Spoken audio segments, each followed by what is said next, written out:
بمجرد ما الطفل يعرف يعني ايه يقعد على قعدة الحمام بنفسه، يبقى لازم نعلمه ازاي يتشطف بنفسه، ونمتنع تماما ان احنا نشطفه.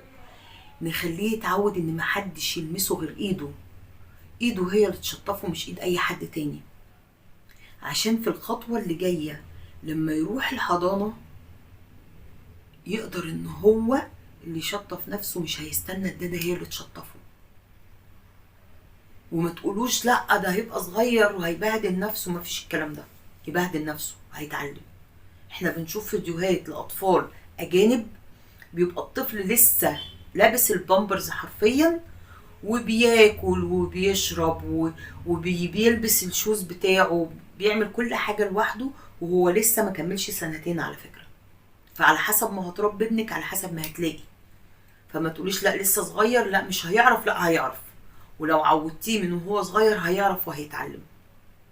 فعودي ابنك بمجرد ما يعرف يوزن نفسه ويقعد على قعدة الحمام لوحده ان هو اللي هيشطف نفسه وهو اللي هيقلع نفسه ويلبس نفسه. عوديه على ده عشان ياخد على الخصوصية من وهو لسه بيبي صغير.